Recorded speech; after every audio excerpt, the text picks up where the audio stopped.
Welcome to Dragons, Gazelles, and Unicorns. I'm Rosemary Truman, and I'm thrilled to have Joe Fuld on the podcast today. Joe founded the Campaign Workshop. It's an advocacy and democratic political consulting firm based in Washington, D.C. in 2009, after having been a partner of MSHC Partners. Joe is known for his creativity and commitment to the causes and campaigns he works on. He has produced award-winning strategies for a long list of clients, including the American Cancer Society, Cancer Action Network, and DC Vote. Thank you so much, Joe, for being on the podcast today. Happy to be here. How are you? I'm doing well, The snow's melting. I think it's up to 50 degrees today, and everything's looking. You can see it's looking pretty bright out there. So I'd love to hear more about your background and your journey. Sure. So I started out, I grew up in Rockland County, New York, about 25 miles north of New York City. Went to school here in Washington, D.C., where I live now. Went to school at the American University, and then went on the road and ran political campaigns for a long time. Wound up thinking that I was never going to work in Washington, D.C. until I was offered a job there, had been like a itinerant campaign manager, had been a chief of staff in New York State Legislature. And then in 1996, which is still a long time ago, I worked at the Democratic National Committee after being on the road for a while running campaigns, and then left the Democratic National Committee and really started into the world of advocacy and political advertising, and worked for a bunch of different companies, and then founded my own. In 2009, I just went off on my own and started my own company with one employee.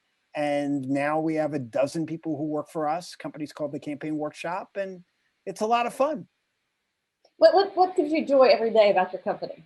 Well, I mean, there's a few things. One, I like the idea of working with causes, organizations, and candidates that are trying to change the world in some way and make the world better and do interesting things.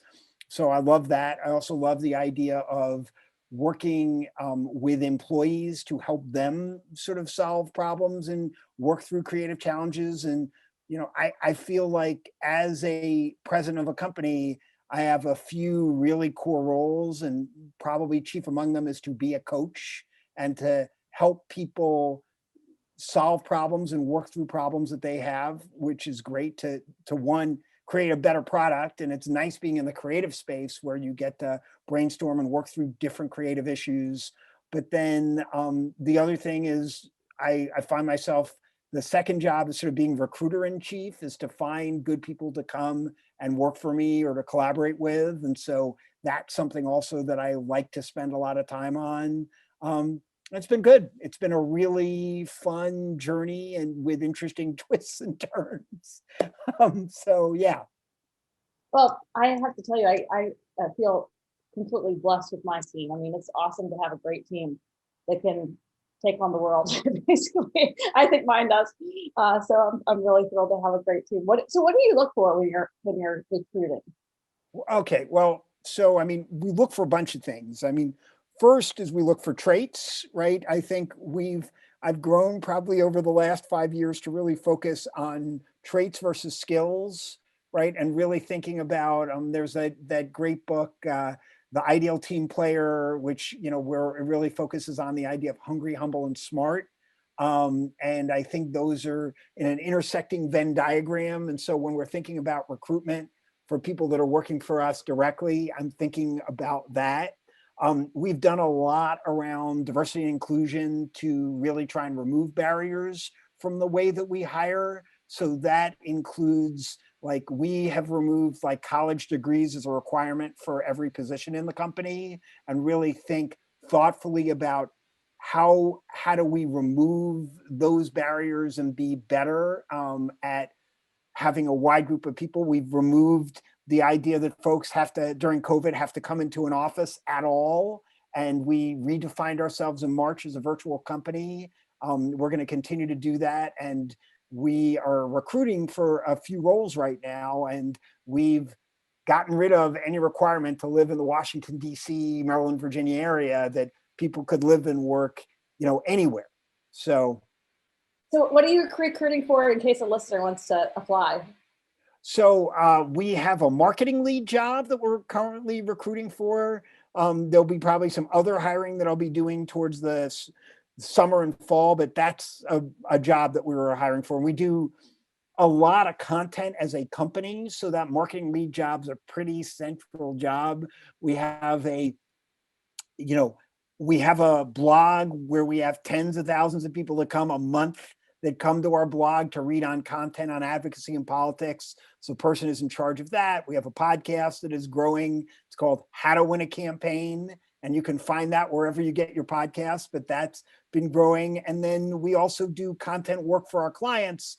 And this person will be involved in some of that content work. So it's a great job. We also have a paid internship program that we have 2 interns a semester that come through, and we are recruiting for our summer internship program. We'll likely have about 100 people that will apply for that. It's a pretty competitive program. And but yeah, so those are the kind of things that we're hiring for right now. Well, we have a great suggestion for you on the intern. So I'll be back in touch later on that. Yeah, please send them my way. We are always looking. So well, it's really interesting. You say you look for traits. I do too. And I look at the openness score. Like we actually score people with the fluid intelligence test.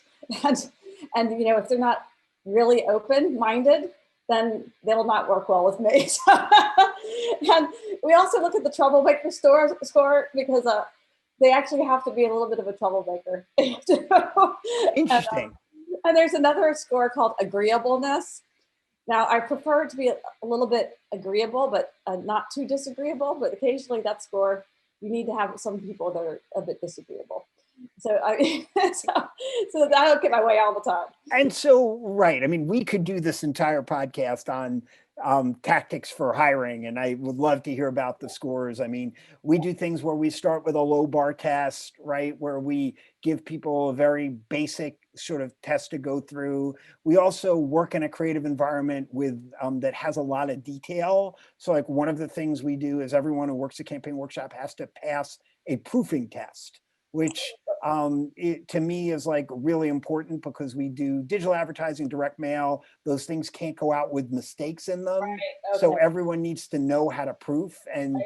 it's a skill that is kind of innate. You either are good at proofing or you're not.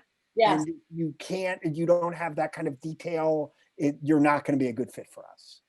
Well, I got two great right-hand guys that are great proofers. I'm just telling you that. Yeah. So you were talking about these twists and turns in your company. Give us one of your big twists and turn stories. Oh, I mean, there's so right. I mean, I think when I started, I had visions of what like sort of the company would be and who would stay. And, you know, I had a like junior employee who I hired, and I had a friend who is still a great friend who I thought may eventually become a partner in the business. And she left after 3 months of working with me and decided to take a different job. And the junior employee who I had on, right, like has now been with me for 10 years and has grown to be a senior vice president, right? You know, I had so like who I hired and why I hired has changed over the years, right? And I've been very, very lucky to have like employees who would really engage me and call me on things. And over time, I think I have learned from that.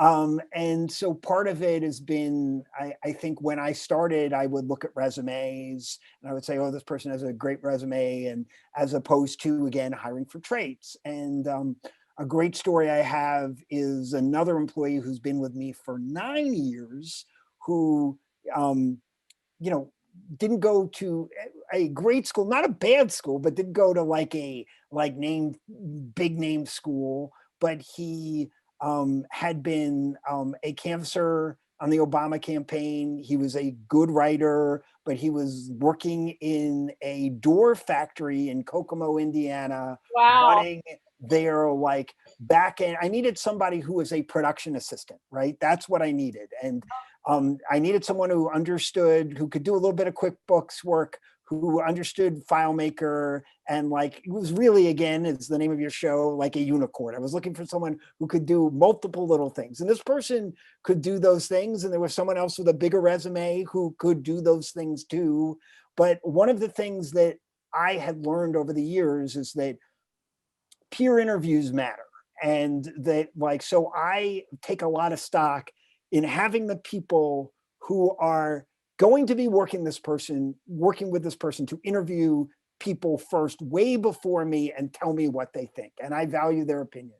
And there were two people for this job, one with a very stellar resume, one with a good resume, but not a like great stellar resume. And they picked the person who had the good resume, but had, again, these traits. Had, as it turned out later, like took a train from Indiana, like slept on the train, Wow. wore the suit that he was going to wear in the interview on the train, took the train back the evening. That Wow. person has been with me for 9 years, right? And now you could say, well, of course, like that is the person you should hire, but it inherently wasn't what I thought when I started this business. Yeah. And my mindset has totally changed on what I'm looking for now. Yeah, that's very interesting. That's really interesting. It does show dedication, right? Yeah, well, it shows the dedication of the person, right? Yeah. That they're willing to, of course, like now you put that on paper and you're like, okay, you have a choice of someone who takes a train, sleeps in their clothes, works at a door factory, really wants to do political work and is going to do anything to do it, is going to work really hard and is committed to learn, right? That's of course who you'd hire, but Yeah. you don't always see that picture as clear when you're doing interviews. So it's listening to the people you work with, having that those hard conversations. That's the other thing that I will tell you that I think become better about over time, but it's taken a while, is to, like have those difficult conversations and have that upfront with employees. And when there's a concern or an issue, to tell them right away. Again, these are things that sound obvious now. When I was starting this business, they weren't obvious to me because, frankly, I was a political campaign manager. I was an employee. I was never trained as a business owner. And so I had to give myself my own my own training to become a better business owner. So I was part of EO. I'm now part of a group in DC called Cadre that you're also a member of, and like learning and listening to other business owners on how they work. And frankly, ones outside of my industry, outside of the advertising industry, outside of the political and advocacy advertising industry, and finding people who run other businesses really to learn from. That to me has been a big eye opener and has made me be a much better business person than I started out being. Yeah, shout out to Cadre. It's a great organization. Melanie and Derek, who run it, are fantastic people. People in it they've recruited are just stellar. So I'm just going to change topics for a second, because we got the political genius in front of me. So can you tell the listeners what are the secrets of a strong campaign? So I would say that a strong political campaign, whether it's an advocacy campaign or a campaign where you're helping someone run for office, is really about clarity of message, right? And really understanding what you're trying to do and why you're trying to do it. So if you're a candidate, this is pretty simple, right? Often people have been tripped up by asking a simple question: why are you running? Right? You have to be able to define that. I will also say in politics, it's a comparative world. You have to say in less than 10 words, why vote for candidate A and not candidate B? And so the same thing comes to like advocacy. If you're trying to pass a piece of legislation, why is it important that this piece of legislation pass? And why is that important? Or why should we prevent this piece of legislation from being passed? And what is the alternative? What happens if the legislation doesn't pass? Why is this important? And thinking about those basic things is where you need to start. And I think often people don't start there. So I've been training people to run for office for a really long time. It's something I teach a lot and train people how to be better candidates. And this idea of really understanding the why are they doing this, is the beginning of what makes a successful candidate and not. Mm. So what have you seen as the big mistakes people made? Well, I mean, running for the wrong reasons as a candidate, or running because purely because you don't like the person that you're running against. It's two sides of a coin. You have to have a reason for voters to vote for you and vote against your opponent. It actually has to be both. You can't it's very hard to win a race where it's like, hey, I'm great and my opponent is great too, pick one, right? You have to show a reason. Like, and even in a primary where there's 8 or 10 people running for office, there has to be a defined reason that you create as a candidate on why people should vote for you. What is the difference you're going to make? I like candidates to think of voters going to a voting booth and having a defined question in their mind. I want a candidate who will, and what is that thing, right? Defining what that is. Is it, what is the issue? Who will fight for COVID relief? Who will make government work for me? Who will lower my taxes? Whatever that issue is, you want to make sure that you're defining your message around what the answer to that question is. So things like that. I could go into a lot more detail about it, but that gives you a place to start. So, given the COVID situation, how do you think that has changed the ability to run a strong campaign? I mean, what do you think how does the future look? Well, I mean, I would say, it makes that message even more important because you have such a limited amount of time to reach people. I think it has changed how people engage with politics and engage in advocacy too, right? That so much is being done via Zoom these days. You have to get, whether it's lobbying a legislator that is done via Zoom, or whether it is meeting a voter, you're somehow figuring out how to get them on a Zoom call, right? You're not knocking on their doors as much as you used to, right? It's very rare now that you're doing that. So it just changes the way you reach people, how you get in front of them, and it changes the urgency of clarity of a message. And again, what you're going to find is the candidates and the issues that have clearer messages are going to be that much more important. I mean, when it comes to advocacy, it's not about the issue mattering. It's also about it falling higher on a level of importance, right? An issue can matter, but if it's not really, really important to the constituent, they're not going to care as much. They're not going to be willing to call their legislator, ask them about this issue. So it's a hierarchy of what it matters. And same thing with a political campaign, right? It's not just about voters turning out, it's about them remembering to vote all the way down the ballot for this local office and giving them a reason to vote in that local office, right? When they're filling out their ballot on their kitchen table, right? It's that urgency that you have to create among voters or constituents. So, what did you say the sense of urgency is right now in the? I mean, for specific issues, I mean, there's a lot of urgency, right? So if you care about I mean, for instance, if you have a small business in which, let's say, you're in the hospitality industry and you care about COVID relief, there's a huge sense of urgency to get funding and engagement around your issues, right? So what you're finding is that there are some issues that are really rising to the top and others that are not, due to the economic crisis and issues that we're dealing with right now. So, you were talking about being an entrepreneur. What do you think the secrets? You look at all the years you've been running your company and it's been growing. And what are the secrets to being a successful entrepreneur?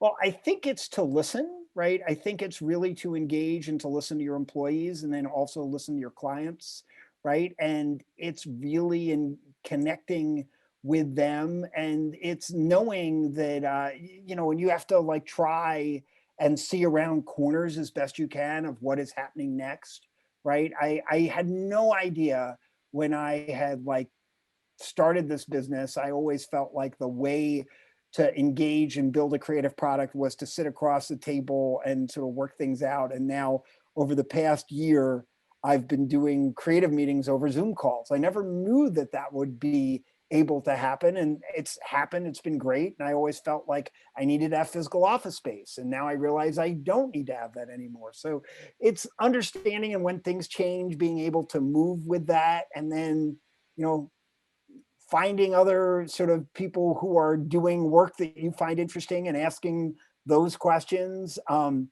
The other thing that's been fun about it, being an entrepreneur, is I've like been able to, dabble in different things. I didn't know that having a podcast would help my business, but it has. I didn't know that blogging, for instance, would be an interesting way to engage or connect with people, but that's been great. So like content marketing, this tells you what a big geek I am, has become a hobby of mine, right? And so I've been working on content for a really long time. And now I have clients coming to us asking about how do you do user-generated content or video content? How do you create that in interesting ways? And so those things that I found interesting have become interesting to clients, and you try and figure out the, way sort of that works as an entrepreneur. We've published a ton of stuff on our blog over the years, but we've done nothing really when it comes to affiliate marketing. So that's something now that we're working at and saying, all right, so we have all these different links to different products. Is that something we should be looking into? So it's thinking as an entrepreneur and having that mindset all the time and thinking of what are ways that you can do interesting things for clients or find interesting sources of income. It's a journey. Mm-hmm. So for the audience, could you explain what affiliate marketing is?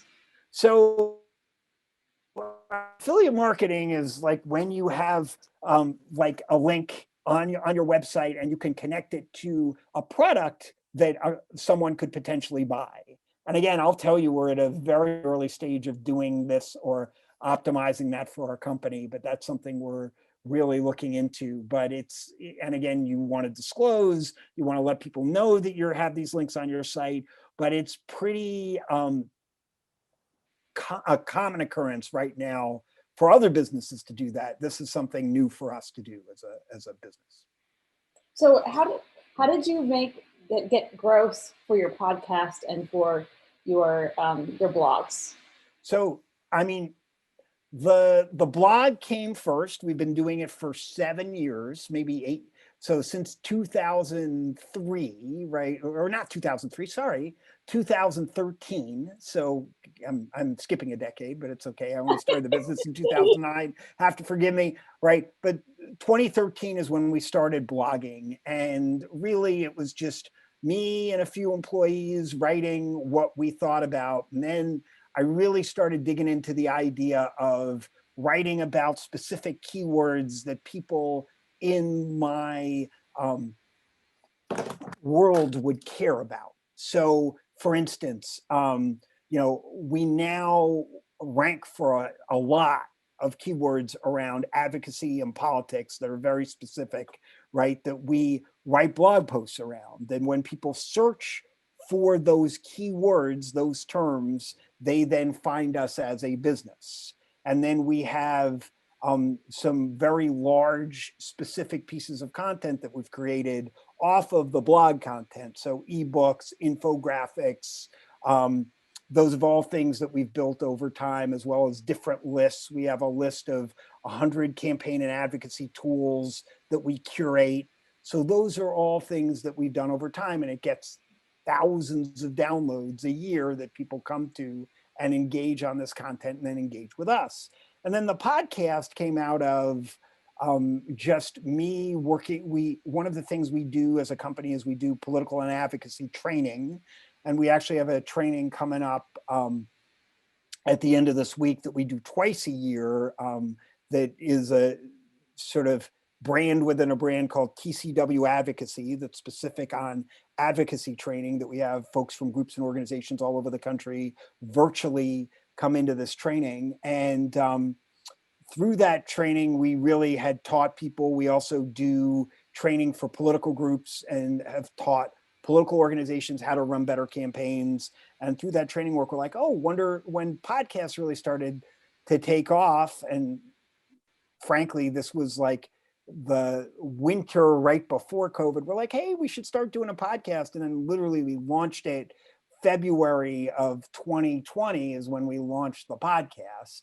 And so we're now in the midst of, we've done 2 seasons of podcasts. We started by saying, hey, we're going to do 10 episodes. And that became like 16 episodes for the first season. Then we're now into the second season. And we're about to start developing the 3rd season. So we did a season on politics, then we did a season on advocacy. We're about to go back to a season on politics again. And it's just been a steady sort of climb of word of mouth, of trying to grow the podcast, get good guests who have a following, but then also try and find people. We actually highlight a lot of people who are not typically on podcasts, but are experts in our field, in our world, and but have a good following. They're just not typically on podcasts. Interesting. So can you highlight some of the ones you've had recently that come to mind that are not typically on podcasts? But yeah, I mean, and it runs the gamut, right? Like, so I think the first guest we ever had for the podcast was Anish Parker, who's a former mayor of Houston, who, she's occasionally on podcasts. She's well known. She was former mayor of the 4th largest city in America, right? But she also is the president of the Gay and Lesbian Victory Fund, who's a client of ours. I've trained openly gay and LGBT candidates across the country to run for office for the past 20 years. So it's something near and dear to like our company's mission. And so that was the first guest we had. Then we're now sort of into the 2nd season. So Courtney Snowden, who's the former deputy mayor of Washington, D.C., who is done some advocacy training work with us. She is a lobbyist and is on the podcast talking about lobbying. So in the advocacy world, so you name it, right? We have had lots of different folks. We have Eric Sanchez, who is sort of a social media whiz, who is famous for getting Kenny Loggins to play in his living room. Oh, wow. He talks about that. So I mean, the good news too is it's a variety of different topics that, yes, it's politics and advocacy, but if you're into the corporate world and into running a business, you would find something, or if you're into figuring out how do we engage audiences, it would be some, we have a pretty wide, it is pretty focused around sort of the niche of politics and advocacy, but I've also have like friends of mine who aren't in that world as well, who find it to be entertaining. We did, an episode on, Kanye's run for president, and just the idea of independent candidates running and what does it mean. So we try and take some stuff that is current, but most of the content is evergreen that you could listen to, like a year from now, a couple of years from now, and get real good engagement from it. Perfect. I think that's really cool. Yeah. I do the same thing with this podcast. I like a wide variety of content, different kinds of people that can describe how they run their businesses in different ways. We have a lot of startups and technology transfer groups that listen to our podcast, as well as some investors. So this episode, for example, on how do you run a strong campaign and how do you hire people? I think we have some nuggets here for people. So what do you wish you knew before you started your company? I mean, I wish I knew how much focusing on hiring was important, right?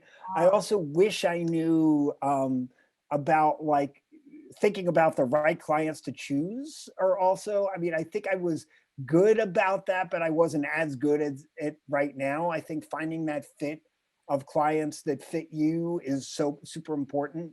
And when you're starting a business, I don't think it's not predetermined in your head that you should be saying no to clients, right? Yeah. That you should be saying, hey, you're just not the right fit for me.